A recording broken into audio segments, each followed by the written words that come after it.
j'ai jamais fait d'enquête auparavant. Au départ, je me suis impliquée dans les initiatives de solidarité avec l'Ukraine, mais des initiatives de solidarité politique, c'est-à-dire que on travaillait avec des organisations de gauche en France pour aider les syndicats, les organisations de gauche, anarchistes, féministes, LGBT en Ukraine. Et c'est dans ce cadre-là que j'étais emmenée à parler dans différents débats et discussions, et où j'ai été confrontée à un secteur de la gauche qui prônait la paix immédiate en Ukraine, le défaitisme de la classe ouvrière ukrainienne face à l'invasion, etc. Et du coup, une des idées derrière cette enquête, c'était d'aller voir les vrais ouvriers ukrainiens sur place, la vraie classe ouvrière, et de montrer en fait aux gens en France qu'est-ce que la classe ouvrière ukrainienne pense en réalité, qu'est-ce qu'elle pense de cette guerre, comment est-ce qu'elle s'implique dans la résistance ou non, etc. Donc c'était l'idée, voilà, de faire une enquête militante à la base, même si au final ça s'est transformé en enquête proprement anthropologique ou sociologique, parce que je ne voulais pas non plus de faire un ouvrage de propagande politique, mais de faire véritablement un ouvrage fondé sur des entretiens qui pourraient avoir une certaine distance aussi par rapport à mes propres positions. Ensuite, mais d'un autre côté, je voulais aussi contrer une certaine romantisation de la résistance dans le discours mainstream dans la presse française, qui en réalité s'appuie sur un discours dominant chez l'intelligentsia ukrainienne, qui a tendance à présenter la résistance ukrainienne comme quelque chose de monolithique, comme étant en continuité avec le mouvement de Maïdan et déjà donc la première phase du bénévolat et de l'engagement dans l'armée qui a suivi l'annexion de la Crimée et la guerre dans le Donbass. Donc voilà, c'était à la fois donc d'intervenir dans les débats à gauche, mais aussi d'introduire la question de la classe sociale et du genre dans les débats sur la résistance, on va dire, du côté des Ukrainiens et du côté de l'approche un peu plus mainstream de la résistance. Donc, mon approche, c'est à la fois donc l'abandon de ces grandes discussions géopolitiques qui avaient tendance à tourner un peu en rond, mais aussi donc distance par rapport à la romantisation. Et j'ai décidé de consacrer mon livre à la place des femmes des classes populaires dans la résistance, mais plus précisément dans les activités bénévoles de solidarité avec l'armée, les réfugiés et les territoires récemment libérés. Donc j'ai fait mon enquête début 2023, tout juste après la libération de la région de Kherson par l'armée ukrainienne. Et pour aborder ce thème-là, j'aborde en fait le bénévolat non pas en tant qu'engagement citoyen, qui est une approche dominante dans les études du bénévolat en Ukraine, mais en tant que travail gratuit. Donc c'est quelque chose qui est déjà fait depuis plusieurs dizaines d'années par Maud Simonet, voilà, qui développe l'approche du travail bénévole en termes de travail gratuit à partir des féministes marxistes. Et qu'est-ce que ça permet de voir? Eh bien, ça permet de révéler tout un ensemble de conditions économiques, matérielles et sociales de la... Oups, j'ai oublié de démarrer mon compteur. Mais voilà, donc qui permet de voir les conditions matérielles et sociales et aussi des rapports d'inégalité sociale et de domination au sein du secteur du bénévolat. Alors pour notre sujet aujourd'hui, qu'est-ce que ça apporte? Alors bien sûr, donc je ne vais pas aborder l'économie de guerre en termes de chiffres, de budget militaire, d'aide occidentale et des profits des entreprises du secteur de défense. Bien sûr, c'est un objet d'étude tout à fait légitime et intéressant, mais qu'on peut faire même à distance sans aller en Ukraine. Moi, je considère ici le travail bénévole comme une ressource aussi d'une économie de guerre, mais une ressource gratuite, souvent invisibilisée comme telle, mais qui est d'autant plus importante en fait dans l'économie de guerre ukrainienne que on a souvent l'habitude, quand on parle des exemples historiques, d'imaginer une économie de guerre comme une économie de forte centralisation, de nationalisation, etc. Alors qu'en Ukraine, ça se passe dans un contexte très néolibéral. On a eu même affaire à un abaissement d'un certain nombre d'impôts sur les bénéfices pendant la guerre, alors que l'État poursuivait des réformes néolibérales dans le domaine du travail et dans le domaine social. Donc, dans ce contexte-là, bien évidemment, le bénévolat pour remplir des trous dans cette crise de reproduction sociale prend une importance radicale.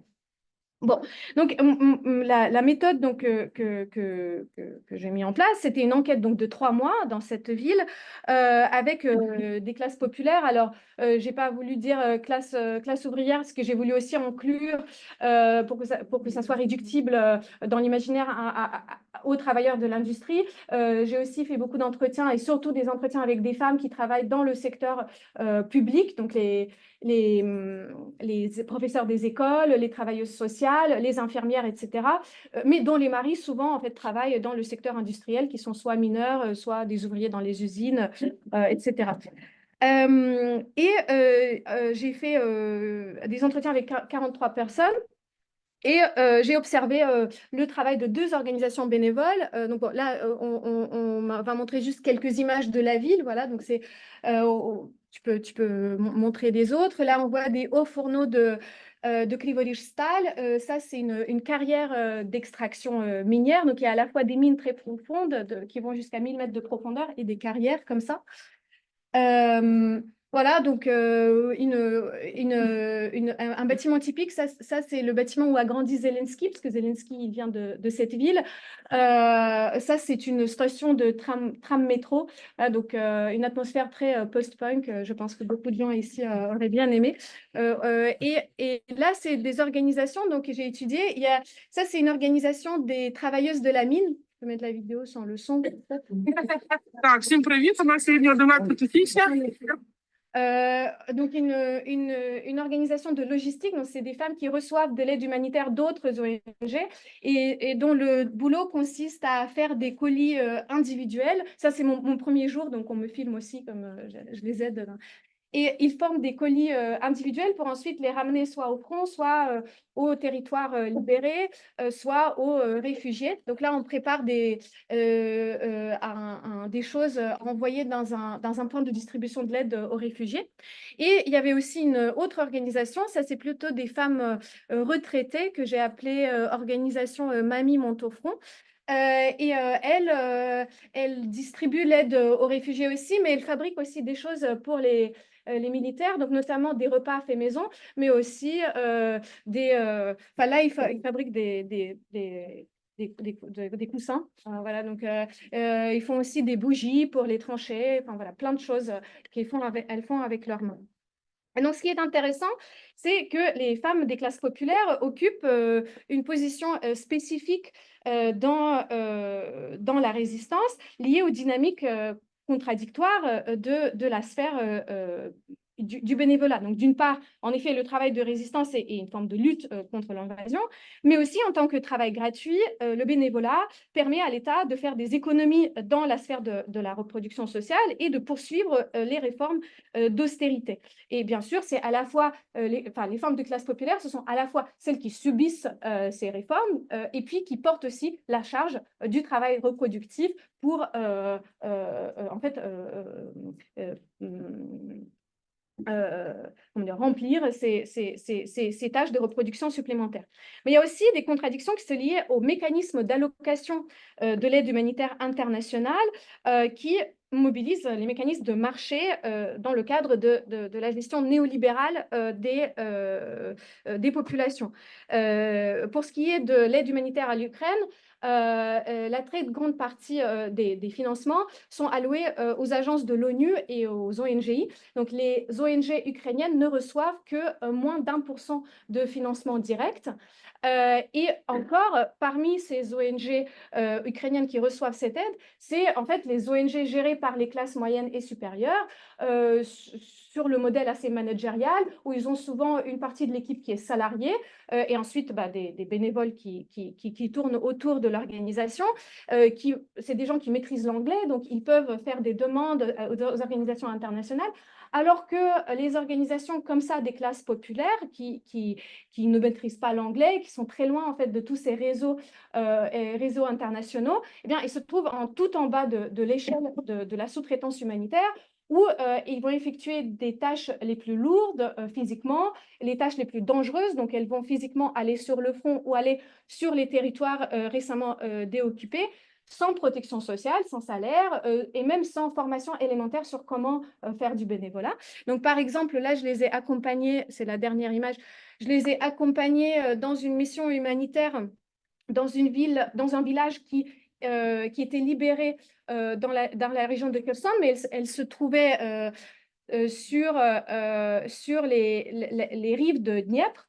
Et en fait, les Russes étaient juste de l'autre côté du Dniepr. Donc, le village était encore. Donc, le Dniepr, la rivière, forme aujourd'hui la ligne des démarcations naturelles entre l'armée ukrainienne et l'armée russe dans le sud du pays. Et en gros, le village continuait à être bombardé constamment. Et nous, on est allés, et même les militaires nous disaient, mais en fait, vous êtes sûr que vous voulez y aller, parce que là, ils sont en train de bombarder. Et la leader de l'organisation disait, non, mais il faut qu'on y aille, parce qu'on a promis aux gens de la ramener de l'aide humanitaire. Et là, on arrive. Donc déjà, sur les routes encore, il y a des tanks voilà, avec des lettres Z partout, des techniques abandonnées. Dans le village lui-même, vous voyez, il y a une missile qui n'a pas explosé. Donc, on a juste mis comme ça un peu d'arbres autour pour signaler qu'il ne faut pas se rapprocher. Mais voilà, c'est les conditions.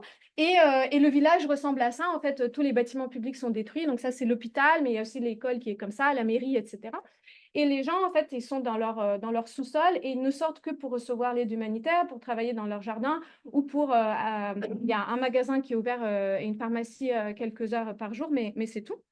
Donc voilà, c'est ça les conditions des travailleuses bénévoles en Ukraine. Et en plus de ça, alors qu'elles sont très actives dans ces activités, elles se sentent doublement invisibilisées parce que des fois, dans beaucoup d'entretiens, elles n'osaient même pas se dire bénévole. Donc ce terme de volontaire en Ukraine, volontaire, n'osaient pas se dire bénévole parce qu'aujourd'hui, en Ukraine, paradoxalement, la figure du volontaire est beaucoup plus associée aux professionnels de la sphère humanitaire qu'à une personne qui effectivement fait du bénévolat à côté de son travail salarié, etc. Donc, par exemple, je vais vous lire un extrait d'entretien donc où une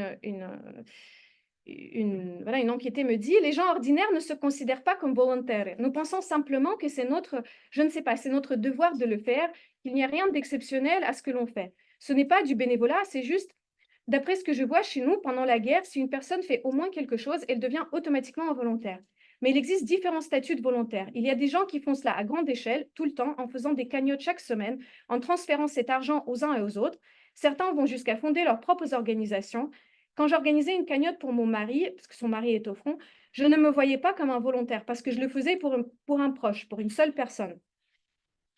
Je ne me situe nulle part dans cette hiérarchie. Je suis quelque part en bas. Tu sais comment je vois ça? Eh bien, il y a les forces armées d'Ukraine, c'est le premier échelon, c'est des chevaliers, des dieux. Ensuite, il y a les sauveteurs et les volontaires. Et puis, tu sais, dans mon imagination, il y a des espèces de fourmis. Les fourmis, c'est toutes les autres personnes qui sont impliquées d'une manière ou d'une autre. Parce que nous ne pouvons pas être des personnages publics. Certains d'entre nous n'ont pas assez d'expérience, de relations, d'argent et ne comprennent tout simplement pas comment, à quoi bon créer une fondation pour atteindre ce troisième échelon de volontaires. Donc, elle dit, bon, si quelqu'un comme toi, tu me connais, tu pourras peut-être écrire notre histoire. On écrira alors l'histoire de cette personne en particulier et elle racontera aussi comment elle a collecté des dons pour acheter des pantalons et des caleçons pour les soldats. Voilà, mais sans tout cela, le reste n'existerait pas. Donc, à la fois, elles savent qu'elles sont essentielles en fait dans ce processus et à la fois qu'elles ne se sentent pas reconnues parce que implicitement, il y a comme 3 critères dans cette figure publique du volontaire, c'est professionnalisme, désintéressement et distance sociale vis-à-vis des bénéficiaires de l'aide. C'est ça le volontaire idéal. Et en fait, dans les classes populaires, ce n'est pas le cas parce que la plupart des gens dans les classes populaires s'engagent dans la résistance parce qu'ils ont un proche sur le front, parce que c'est leur communauté qui est directement affectée par la guerre, etc. Donc, ce qu'on peut dire de manière générale, c'est que ce travail de résistance, c'est un prolongement des rapports sociaux de genre et de classe qui existent déjà avant la guerre et qui assignent les femmes des classes populaires aux tâches reproductives. Donc, beaucoup de choses liées au bénévolat sont très associées à la féminité, on va dire. Donc, les femmes cuisinent, elles coudent des choses, elles font des filets de camouflage, elles prennent soin des réfugiés, elles encouragent, etc., etc. Mais en même temps, il y a aussi peut-être quelque chose de positif dans ce travail, au sens où ce travail n'est plus enfermé dans le foyer et où il est socialisé à l'extérieur de l'État ou à côté de l'État. Et ce qui est intéressant, c'est que contrairement justement aux initiatives de résistance qui sont issues de Maïdan, propres aux classes moyennes et supérieures, mes enquêtés n'ont pas participé au Maïdan. Certains ont été très anti-Maïdan à l'époque, ils sont toujours anti-Maïdan aujourd'hui, donc ils disent que le Maïdan a été une erreur. Je reviendrai ça juste à la fin pour dire quelques mots, mais leur résistance est liée à d'autres types de pratiques avant la guerre, c'est notamment les grèves ouvrières. En fait, dans les mines de cette région, la seule manière de faire grève pour les mineurs, c'est de rester en fait au sous-sol jusqu'à ce que leurs revendications soient satisfaites. Donc, il y a des grèves qui durent parfois des mois où des ouvriers restent pendant des mois dans les sous-sols. Et qu'est-ce qui se passe à ce moment-là? C'est que les épouses des ouvriers, eh bien, à la fois, elles vont s'occuper de tout ce qui est approvisionnement des ouvriers, vont apporter de la nourriture, des matelas, etc., qui vont descendre dans les mines. Et en même temps, c'est les femmes qui vont porter des revendications des ouvriers devant la mairie ou devant le siège de la société. Et c'est en fait ces réseaux locaux déjà qu'elles sont prêtes à mobiliser pendant les grèves, qu'elles mobilisent aussi en fait ici dans la résistance contre l'invasion russe. Donc, et je finis juste sur le fait que mon terrain était très intéressant parce que la ville où je l'ai fait, c'est une ville russophone et surgicophone, donc où les gens parlent un mélange du russe et de l'ukrainien, mais il y a très peu d'ukrainien au sens pur dans cette ville. C'est des gens qui étaient contre le Maïdan et qui toujours regrettent le Maïdan. Avant le Maïdan, c'est des gens qui votaient Yanukovych. La ville appartenait, on va dire, parce que la plupart des mines appartiennent à Akhmetov, donc c'était l'oligarque qui soutenait le parti des régions.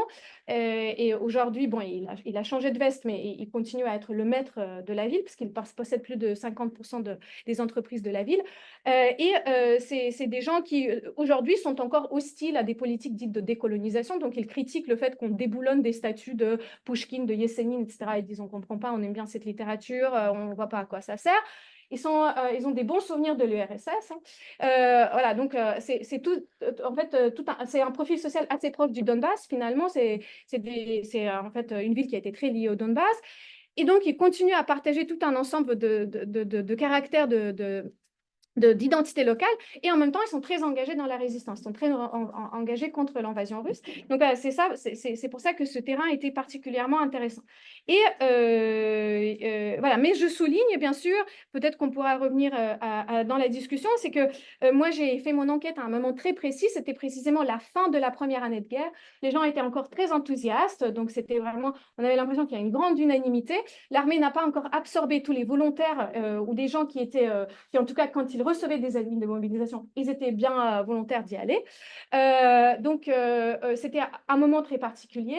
Alors qu'aujourd'hui, bien sûr, la situation a changé. Hein, donc, tout le monde sait qu'aujourd'hui, il n'y a plus beaucoup de civils ukrainiens qui veulent aller se battre. Donc, il y a un gouffre de plus en plus grand qui existe entre les militaires d'un côté qui veulent être remplacés ou qui attendent des renforts, et puis les hommes qui restent encore dans la position des civils et qui ne veulent plus aller se battre, même si, en fait, ils ont souvent, ils ont pour la plupart une attitude ambivalente, c'est-à-dire qu'ils vont continuer à faire des dons, à participer dans la résistance non armée, mais individuellement, ils ne veulent plus aller se battre pour tout un ensemble de raisons, parce que l'armée ukrainienne recule depuis longtemps, parce que tu as de plus en plus de chances de te retrouver directement dans l'infanterie, parce qu'il y a le temps d'entraînement de plus en plus court, etc., etc. Mais bon, on pourra en revenir dans la discussion. Merci. Ah, respecté perfectement mes étapes.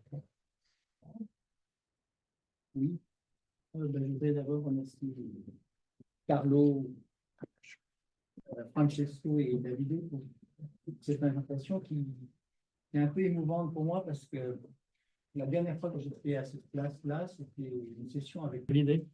Et merci donc aux organisateurs. Ça me fait plaisir de revenir ici quelques années après avoir eu des joutes extrêmement fraternelles sur la question du capitalisme cognitif et d'avoir aussi croisé, puisque j'avais été invité à commenter ses travaux, Giovanni Arrighi, dont les travaux sont évidemment pas, comment dire, extérieurs à ce qui a été dit jusqu'à maintenant. Je ne parlerai pas. Alors, pardon, j'ai des diapos. Hein. Oui, oui, on va le faire. Vous pouvez déjà mettre les deux premiers Oui, oui. pour gagner du temps. Je ne parlerai pas de l'Ukraine et de la Russie. J'ai publié un article 2-3 mois après le déclenchement de l'invasion qui s'appelle L'impérialisme existe, la preuve par Poutine, qui a été publié entre autres sur À l'encontre et Contretemps et d'autres sites enfin, hispanisants et anglophones. C'était pour moi l'occasion de réaffirmer ce qui sera sous-jacent à cette présentation, c'est-à-dire qu'effectivement, la structure impérialiste de l'espace mondial demeure, elle est modifiée par rapport à ce qui s'est passé avant 14, mais elle demeure fondamentalement un axe de compréhension de la situation. Je ne parlerai pas d'Israël, je ferai juste une petite incidente par rapport à ce qu'a dit Laurent à l'instant. Donc, je vais vous parler donc d'un monde en guerre, hein, avec un... Qu'est-ce que je fais là, Francisco, j'attends? Comme tu préfères. Oui, si c'est possible, j'attends parce que j'aime bien parler avec le fond derrière. Donc, tu peux passer au diapo suivant, s'il vous plaît. Alors, je ne sais pas pour quelle raison, il faut actionner jusqu'au bout pour que tout défile hein, dans chaque diapo. Ouais. Donc, la diapo du plan, voilà. Et on peut passer à la suivante rapidement. Parce que, Le plan, tu veux pas voilà, le... le plan, il est là. OK. Bon, il est passé, c'est pas grave. Non, non, non, on va au plan. Tu es sur du plan. Voilà, c'est juste pour vous fixer à peu près l'idée de ce que je vais développer ici, et qui est donc en partie inspiré du Monde en guerre qui est sorti en avril 24. Suivant, s'il vous plaît. Donc, j'ai longtemps développé l'hypothèse que le militarisme était et la guerre qui en découle, et qui est liée, était une catégorie essentielle de l'économie politique. En 2001, au Forum de la régulation, j'avais essayé de convaincre mes amis et pour certains camarades de l'école de la régulation que c'était quelque chose d'incontournable. Et la mondialisation armée, qui correspondait à peu près à cette époque, publiée juste un mois après le 11 septembre, mais largement écrite avant, avait pour ambition et objectif non atteint jusqu'à ces derniers mois au moins, de convaincre que, en particulier ceux qui me sont le plus proches, hein, donc je pensais aussi à ses camarades et ses amis de l'école de la régulation, mais à d'autres aussi, les marxistes en général, que le capitalisme n'est pas simplement un régime d'accumulation, de production et de répartition et de distribution de la valeur, il est aussi un régime de domination sociale dont la police à l'intérieur et l'armée à l'extérieur assurent la défense et même, dans certaines circonstances, la survie. Et je pense que la situation dans laquelle on est rentré depuis la fin des années 2000, je m'expliquerai là-dessus dans un moment, indique clairement ce que signifie aujourd'hui, en termes de barbarie, la survie du capitalisme. Suivant, s'il vous plaît. Alors, si on accepte que le militarisme est cette catégorie indispensable pour comprendre l'économie et plus généralement le capitalisme, le second point que je veux souligner ici, c'est cette notion d'auto-expansion du militarisme, qui bien sûr est, je crois, parfaitement perceptible à la lumière des systèmes militaro-industriels, et en particulier américains, mais pas seulement. On pourrait discuter largement de la France, c'était l'objet de mon dernier travail, mon précédent travail. Cette auto-expansion du militarisme est une donnée structurelle, disons, de l'espace mondial depuis la Seconde Guerre mondiale, mais il a été lié intimement à l'expansion mondiale du capitalisme à la fin du XIXe siècle. Et à cette époque, à ce moment où la technologie n'a plus seulement été une arme du pouvoir qui permettait aux souverains, disons, de s'accaparer directement des richesses par la guerre, mais est devenue aussi une arme, disons, concurrentielle dans la concurrence économique qui est devenue internationale à cette époque. Cette conjonction, disons, de la technologie comme arme du pouvoir et comme arme concurrentielle, évidemment, avec tous les guillemets que ce terme peut contenir, hein, c'est quelque chose de fondamental et ici, et ça fait bien longtemps que je l'ai fait, je le développe un peu plus longuement dans le dernier ouvrage, mais je l'ai fait vraiment depuis plus longtemps. J'avais été frappé par, disons, la clairvoyance, on pourrait dire, d'Engels, en général qualifié de général par ses amis parce que ses expertises militaires, des stratégies militaires étaient reconnues, y compris dans les journaux mainstream de l'époque, mais dont la dimension économique du militarisme a été largement négligée parce qu'il ne s'est pas beaucoup exprimé là-dessus. Il s'exprime dans quelques lettres seulement, ou quelques sections d'ouvrages notamment, quoi, et où il explique en fait que à cette époque, le militarisme, qui dit-il est en train de ronger la société, repose sur trois facteurs qui vont déclencher ce qu'il n'appelle pas, lui, l'auto-expansion, mais qu'il faut aujourd'hui considérer comme l'auto-expansion. Hein, ils sont rapidement résumés ici. C'est premièrement, justement, que la technologie devient le cœur du militarisme qui se développe à l'époque. Hein. Le navire de guerre moderne est non seulement un produit, mais en même temps un spécimen de la grande industrie moderne, une usine flottante. J'ai raccourci la citation, mais il explique que l'ingénieur remplace le capitaine désormais. Hein. On peut voir le rôle de l'intelligence artificielle dans le génocide aujourd'hui en Israël. Deuxièmement, que ces innovations technologiques nourrissent une course aux armements. Hein. Cette idée n'a pas été inventée par les penseurs des relations internationales mainstream après la Seconde Guerre mondiale et dans le cadre de la guerre froide. C'est vraiment une notion qui est intrinsèque à l'analyse, ou on va dire aux intuitions plutôt d'Engels. Et troisièmement, et là on retrouve évidemment une situation aujourd'hui qui a été décrite par mes deux amis, que si cette auto-expansion n'est pas arrêtée, alors le militarisme, disons, détruira l'Europe comme un champ de sauterelles. 8 millions de personnes périront pendant cette guerre. Il écrit ça en 1890. On peut reprocher à Engels d'avoir été optimiste, disons, dans l'extermination, puisque c'est à peu près le triple de ces 8 millions qu'il envisageait qui ont été exterminés. Suivant, s'il vous plaît. Alors, l'idée que je voudrais développer, non, ce n'est pas celle-là, en principe. Oui, c'est la suivante, c'est ça. Alors, oui, c'est celle-là, pardon. Celle-là? Oui, oui, c'est ça. C'est que la guerre est une donnée anthropologique, si on veut, hein, mais ce n'est pas à ce niveau que je pense on peut trouver les réponses. Je pense que ce qui a été dit précédemment a montré à quel point il fallait historiciser et contextualiser les guerres. Et donc, ce titre un peu bizarre, quoi, que les sociétés subissent les guerres de leur conjoncture historique. Hein. Ça veut dire qu'il faut mettre en relation les guerres, leurs modalités, leur dynamique propre, avec l'ensemble des transformations de l'espace mondial à un moment donné et des rapports sociaux qui sous-tendent cet espace mondial, les guerres de colonisation ou les guerres qui sont menées au XIXe siècle ne sont pas les guerres qui sont menées depuis 1945, ne sont pas non plus les guerres interétatiques, disons, de la guerre civile européenne, comme a dit Arnaud Mayer, de la Première et de la Seconde Guerre mondiale. Et vous pouvez voir à ce propos, hein, donc il faut encore appuyer un petit peu. Voilà, c'est simplement pour les dépenses militaires par habitant que vous pouvez voir ici sur la droite, hein, et leur explosion depuis 1995, pratiquement depuis la disparition de l'URSS, en contradiction totale avec ce qui a été appelé aujourd'hui, ce qui a été appelé les dividendes de la paix, et qui servent aujourd'hui de prétexte pour dire on a désarmé le monde. On parle de l'Occident ici, hein, on a désarmé le monde avec les dividendes de la paix. Vous voyez l'augmentation des dépenses militaires qui ont eu lieu.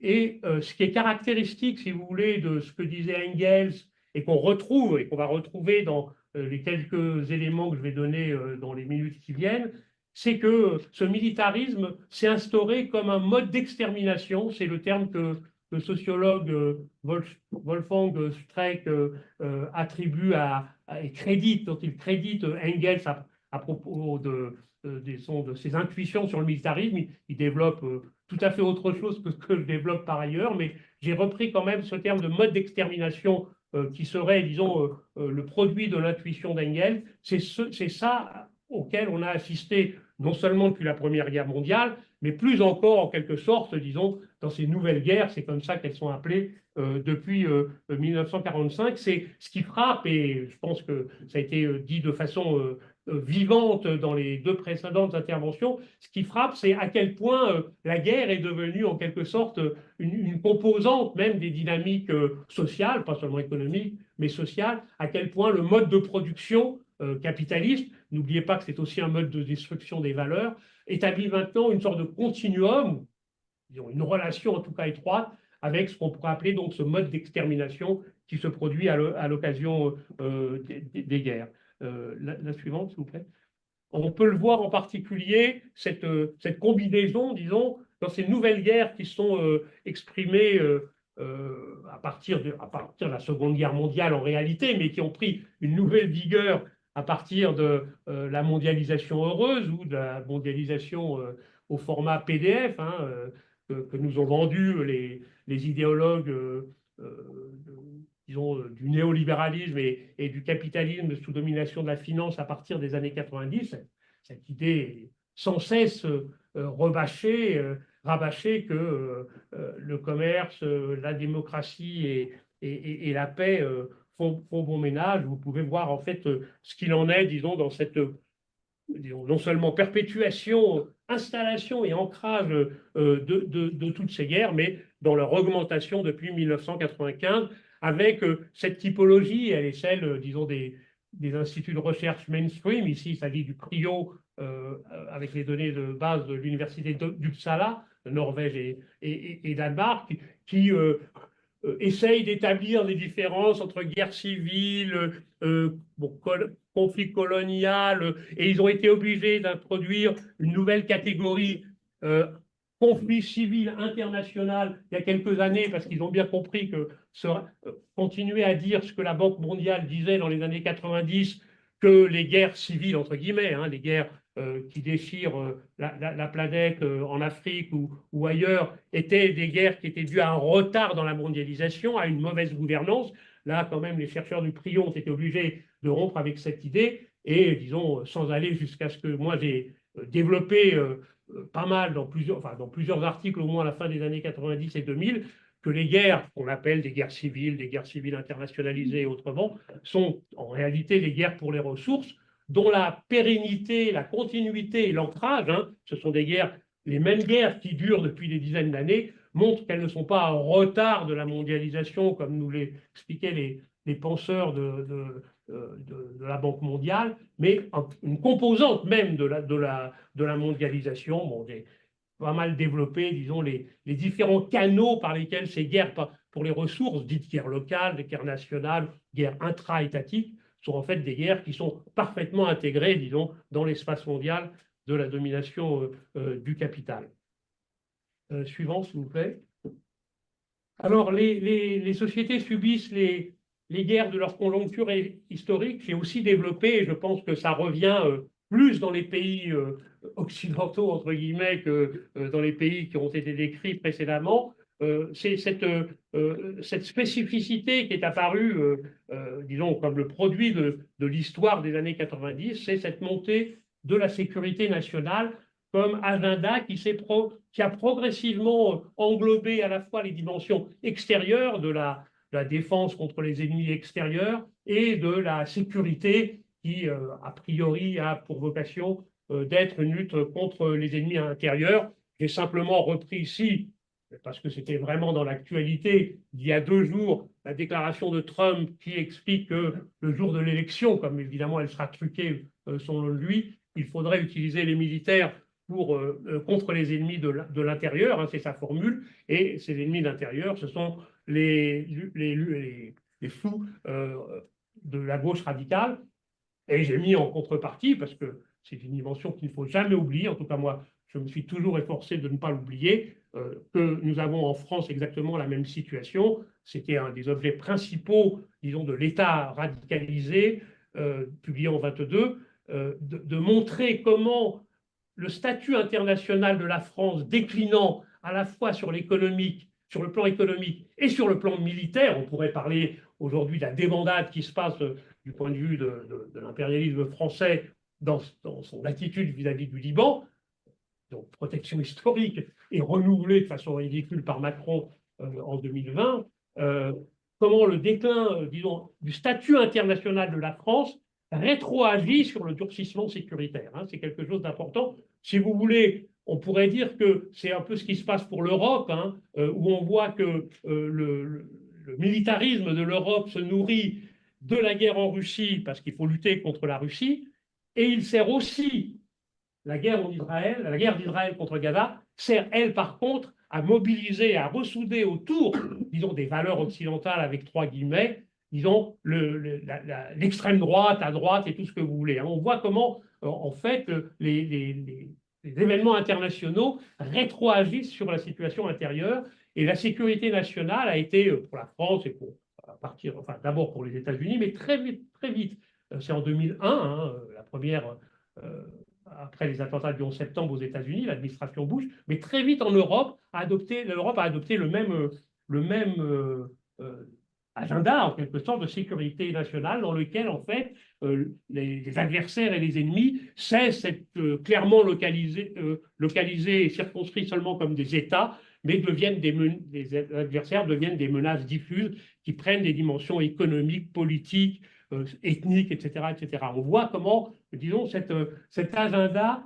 permet aujourd'hui de comprendre d'une certaine manière, en tout cas c'était ce qui était écrit dans la mondialisation armée en 2001, comment on peut comprendre la corrélation qui s'exerce aujourd'hui entre effectivement le positionnement international, j'ai fait référence à Israël comme ça a été dit précédemment, sert en fait aussi, enfin, ou est lié étroitement au positionnement national, et l'un et l'autre sont dépendants du changement de statut ou pas du pays en question. Et si j'ai centré sur la France, c'est parce que j'ai travaillé là-dessus dans les dernières années, où on voit cette conjonction s'exercer. Alors, la sécurité nationale, eh bien, ça veut dire, enfin, c'est une autre dimension, que ce mode de production et d'extermination qui s'est progressivement entrelacé, il a produit ce qu'on sait, ce qu'on voit aujourd'hui dans le génocide à Gaza, mais qui est simplement pratiquement, disons, l'expression la plus achevée et la plus médiatique aussi. Hein. C'est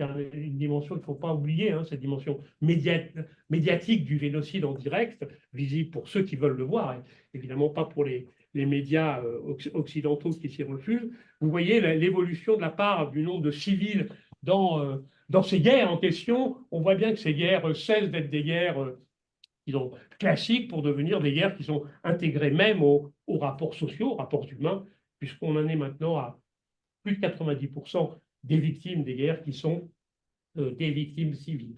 Je voudrais ajouter ici, je ne le développe pas, mais j'y consacre un chapitre entier dans l'ouvrage Un monde en guerre, de nouveau le rôle de la technologie. Je pense que contrairement à ce qui a été dit dans certains commentaires qui ont été faits, auxquels j'ai répondu dans Contretemps, sur cette dimension, l'intelligence artificielle, je parle ici, excusez-moi, aussi aux économistes de l'innovation, ne peut pas être considérée simplement comme une technologie à portée générale, comme l'ont été, disons, dans le passé, la vapeur, puis l'électricité, le pétrole, l'électronique ensuite, et aujourd'hui, donc, le serait l'intelligence artificielle.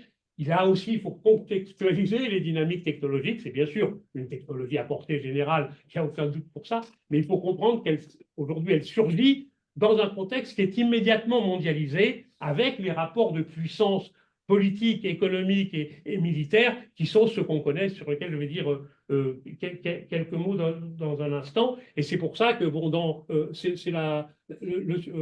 appuyez encore une fois, s'il vous plaît, Francisco. Sur la même? Non. Oui, la même, mais il faut appuyer encore un coup.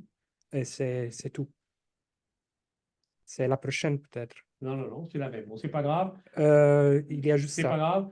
C'est pour ça que dans mon ouvrage, j'explique que l'intelligence artificielle touche les individus dans tous les domaines de la vie en société, qu'ils soient à la fois salariés, citoyens et civils, entre guillemets, menacés par les guerres. Je pense que cette transversalité, disons, des menaces que fait peser l'intelligence artificielle, c'est aussi une illustration du rôle de la technologie aujourd'hui. Suivant, s'il vous plaît. Alors, je voudrais maintenant aborder ce que j'ai développé à partir du début des années 2010, assez rapidement, c'est comprendre qu'une nouvelle conjoncture historique, enfin, il faut comprendre ce qui se passe aujourd'hui dans une nouvelle conjoncture historique qui s'est développé à partir de la fin des années 2000. Je l'ai appelé le moment 2008 pour faire image par rapport à la crise financière, mais c'est évidemment un processus qui a été, qui a été à maturation, disons, à partir de la deuxième moitié des années 2000, qui est à la fois comment dire, le produit, disons, d'une modification des interactions entre les dynamiques économiques et les rivalités géopolitiques. Le moment 2008, c'est la conjonction de processus, on va les appeler crises, mais le terme est pas bon, hein, je l'emploie faute de mieux, la conjonction de processus de crise qui ont à la fois touché l'économie avec la transformation de la crise financière en longue dépression, en suraccumulation du capital, comme diraient les marxistes, et bon, je n'ai pas le temps de développer, mais la suraccumulation du capital que la Chine utilise comme une arme stratégique dans son combat, c'est aussi un effet boomerang pour elle. Donc, faut voir cette dimension, disons, de la crise économique hein, qui rejaillit sur les rivalités géopolitiques. C'est une exacerbation des rivalités géopolitiques avec le déclin, entre guillemets, des États-Unis et de la Chine, etc., et l'affirmation hein, de la Russie, de Poutine à partir de 2005. Il était pour négocier avec l'OTAN en 2000, il a compris au cours des années 2000 qu'il ne pouvait pas, disons, accepter la mondialisation telle qu'elle existait. Donc c'est vraiment à partir, disons, pratiquement des années 2003-2004 et surtout de son discours à Davos de 2008 qu'il explique qu'effectivement la mondialisation, elle sera peut-être heureuse, mais sans lui, hein, qu'il commence de façon manifeste avec l'invasion des pays ex-soviétiques à se distancier, disons, de cette mondialisation s'il avait accepté jusqu'ici. C'est la dégradation accélérée de l'environnement et c'est bien sûr très très important parce que je pense que ça donne une dimension d'optimisme, disons, à la conclusion que tirait Laurent et aussi bien sûr de ce qui se passe en Ukraine, ce que l'OCDE, dans un rapport assez peu cité d'ailleurs en 2021, a appelé le surgissement d'un mécontentement mondial et qui s'appuie sur des données d'un certain nombre de groupes de chercheurs qui montrent clairement que le printemps arabe, hein, je le place évidemment au centre, disons, de ce moment 2008 du point de vue social. Le printemps arabe n'a pas été qu'une affaire arabe, entre guillemets, il a correspondu aussi à des processus plus ou moins moléculaires et fragmentaires, mais disons de protestation sociale. Et ce qui est le plus important pour moi, dans les minutes qui me restent, et qui me paraît central dans l'importance de ce moment 2008, c'est que ces dynamiques économiques et ces rivalités géopolitiques et militaires qui interagissent, qui ont toujours interagi, je vais en parler dans les prochaines diapositives, eh bien, ces deux dynamiques, hein, économiques et géopolitiques, si vous voulez, leur distance a considérablement rétréci. Hein.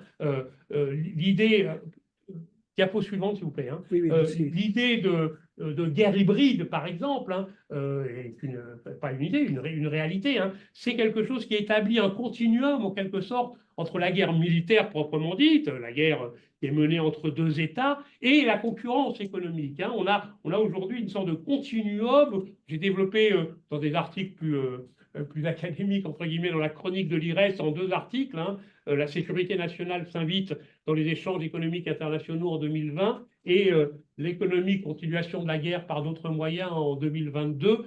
J'ai essayé d'expliquer sur le plan strictement économique comment, en définitive, les questions de sécurité nationale, les questions de rivalité géopolitique, disons-le clairement, s'entrelaçaient de plus en plus fortement avec la concurrence économique. Alors, ce qui est difficile dans ce point de vue analytique que j'essaye de développer, cette interaction entre concurrence économique et rivalité géopolitique, c'est de ne pas découpler ces deux logiques. Hein. Alors, c'est difficile parce que le cloisonnement disciplinaire des économistes d'un côté, des relations internationales de l'autre, fait que ces deux dimensions qui sont entrelacées sont en général séparées. Hein. Je ne développe pas ici certains travaux d'économie politique internationale intéressants, en particulier dans un courant qui aujourd'hui se revendique de ce qu'il appelle le statisme capitalisme, le capitalisme étatique, hein,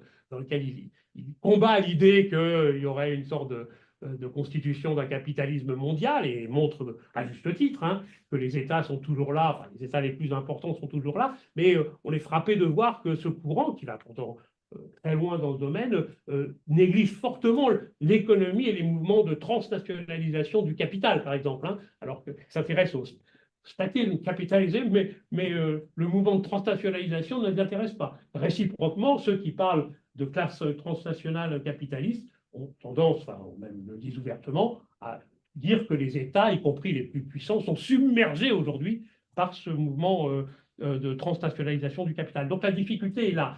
Et de concilier les deux, quoi, si vous voulez, en gardant les deux bouts, en voyant comment ils s'articulent. Je pense que Laurent a participé, disons, de cette tentative de montrer ces articulations qui sont complexes, qui ne sont pas simples, qui sont contingentes. Hein. Il y a Marx qui dit à un moment donné, dans un commentaire de l'économiste anglais John Stuart Mill, il n'y a qu'une loi en économie, c'est qu'il n'y a pas de loi. Bon, pour un déterministe structurel comme Marx, évidemment, il faut comprendre ce que ça veut dire, que le contingent et l'action subjective, hein, l'agency anglaise, ça joue un rôle, donc il faut surtout éviter les schémas justement préplaqués en quelque sorte, qui établiraient des sortes d'interactions structurelles et permanentes entre dynamique économique et rivalité géopolitique. Moi, je pense tout de même qu'on peut tenir le fil de cette interaction si on développe, hein, disons, l'idée qui est derrière ce que je vais vous dire maintenant, qu'il y a à la fois une tendance à l'universalisation du capital, mais qui se produit face à des rapports sociaux qui demeurent territorialement circonscrits et politiquement organisés dans les États. Ça, c'est quelque chose auquel je tiens beaucoup, que j'ai pas mal développé depuis un certain nombre d'années, en particulier contre les tenants d'une classe transnationale capitaliste. Et ce qui veut dire que si on accepte cette hypothèse, je dirais dans un instant ce qu'elle est, hein, si on accepte cette hypothèse, ça veut dire que dans l'espace mondial, cette universalisation du capital, elle tend d'une part à l'émergence d'intérêts fondamentaux pour maximiser la production de valeur entre les classes dominantes, hein, qui sont unies par ce même objectif hein, dans leur universalisation du capital, et en même temps, bien sûr, disons, la concurrence pour la répartition de cette valeur. Hein. Et je pense que cette interdépendance, je n'ai pas le temps de développer, je consacre plusieurs pages à cette notion, l'interdépendance qu'on constate aujourd'hui est une interdépendance qui n'a jamais été aussi élevée. Et le fait que, disons, aujourd'hui, les États arabes immédiats qui entourent Israël soient pratiquement les premiers paravents de la protection du génocide organisé par Israël, participe de cette interdépendance. L'interdépendance n'est plus celle simplement, disons, qu'on connaissait avant 1914, relativement bien établie en termes de zone d'influence. Il est clair que l'Ukraine aujourd'hui est prise, comme Israël et comme d'autres pays, dans un réseau de relations qui est extrêmement complexe. La Chine aujourd'hui est engagée fortement avec l'Arabie saoudite en même temps qu'avec Israël. Et elle est, par là même d'ailleurs, dans une dynamique de géopolitique contrainte qu'elle ne pourra pas éviter, alors qu'elle se contenterait bien, ou elle s'était bien contentée avant que si, de simplement être une économie. La puissance économique va appeler la Chine à devenir une puissance géopolitique avec toutes les contradictions que ça pose. Pour l'instant, elle les gère de façon, enfin, disons, très neutre, hein, en étant à la fois d'un côté du Manche et de l'autre côté, mais c'est clair que cette interdépendance, si vous voulez, c'est une dimension, je pense, du capitalisme contemporain qui est très, très importante et qui renforce cette idée qu'il y a à la fois convergence des intérêts fondamentaux des classes dominantes. Pensez que le PDG du concepteur du système de défense antimissile israélien, Raytheon, du système américain bien sûr, a répondu à la secrétaire d'État du Trésor, Janet Yellen, quelques jours après qu'elle ait dit qu'il fallait découpler les économies américaines et chinoises. La secrétaire d'État, c'est la deuxième personnage de l'appareil politique américain. Il a dit « il n'en est pas question. Nous avons des milliers de fournisseurs en Chine. Je vous parle ici du second contractant de la défense américaine et qui est le concepteur du système de défense antimissile dont on voit l'importance aujourd'hui. Il faut comprendre ce que ça signifie aujourd'hui, qu'on n'est plus dans une situation qui était celle de 1914, que cet entrelacement explique en définitive la complexité des rapports qui, disons, de géopolitique qui ont été mentionnés précédemment. Et je voudrais terminer simplement en le mentionnant, hein, pas en le développant. J'y consacre un chapitre intégral, hein, le titre États-Unis-Chine, un choc d'impérialisme dans l'ouvrage. Je pense en effet qu'il ne faut pas parler comme c'est fait de façon assez majoritaire dans la littérature, y compris critique en économie politique internationale, qui revient d'une seconde guerre froide, hein, je cite ici les auteurs Schindler et ses collègues, ils sont une dizaine, ou dans le courant mainstream des relations internationales, hein, le concepteur du soft power, Joseph Nye. Hein, je pense qu'il ne faut surtout pas parler de seconde guerre froide parce qu'il y a peu de rapports. Les rivalités d'aujourd'hui entre les États-Unis et la Chine sont à la fois économiques et militaires, et elles ressemblent plus à ce qui s'était passé avant 1914, avec bien sûr toutes les nuances très importantes du fait que l'interdépendance a créé aujourd'hui une hiérarchie des puissances qui n'a rien à voir avec celle qui existait et qui était relativement circonscrite avant 1914, qui fait parler pour certains de sous-impérialisme à un certain nombre de puissances émergentes, Israël, l'Arabie saoudite, l'Iran, la Turquie, etc., etc. Et je pense que cette situation que nous vivons aujourd'hui avec la Chine et les États-Unis, cette rivalité économique et géopolitique, le fait que les États-Unis en reculent, appuient de plus en plus sur la pédale militaire et que la Chine voudrait bien appuyer que sur la pédale économique, mais pour devenir une puissance impérialiste mondiale, une puissance mondiale tout court, il faut aussi disposer d'un bras militaire essentiel.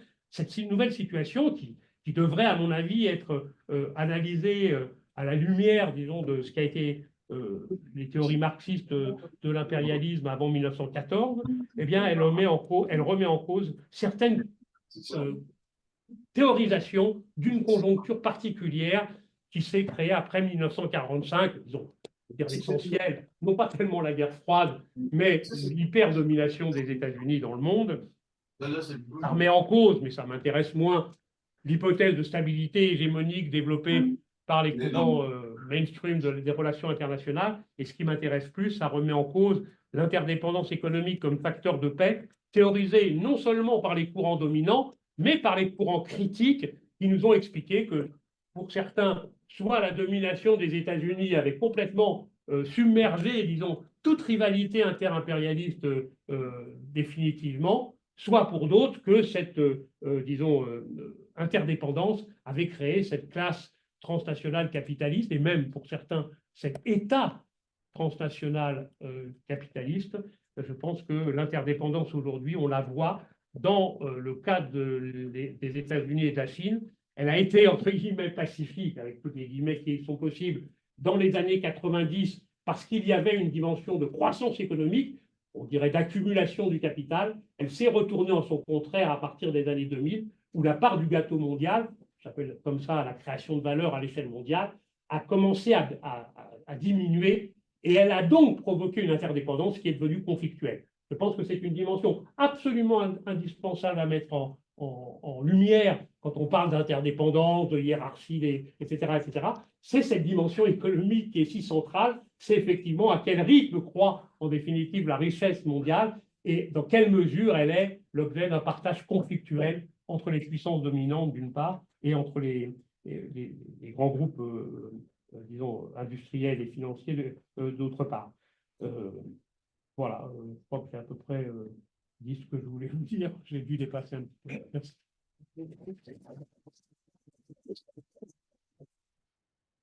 Merci à vous trois pour ces trois interventions. Nous avons maintenant à peu près 1 heure pour discuter. Hein. On a le temps de revenir sur chacune des trois interventions, vraiment de mettre en lumière des points en commun. Du coup, s'il y a des remarques, s'il y a des remarques, s'il y a des questions, des éléments de clarification, vous ou juste des réactions, hein.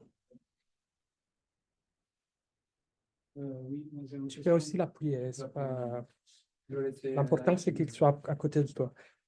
Donc, j'ai une question pour Laurent, vraiment très simple sur des clarifications, enfin, pas très simple probablement, sur la place de la Turquie, parce que pour moi, c'est un sorte de mystère. L'Iran, bon, ça s'explique beaucoup mieux, mais la Turquie, c'est quand même un allié historique des États-Unis.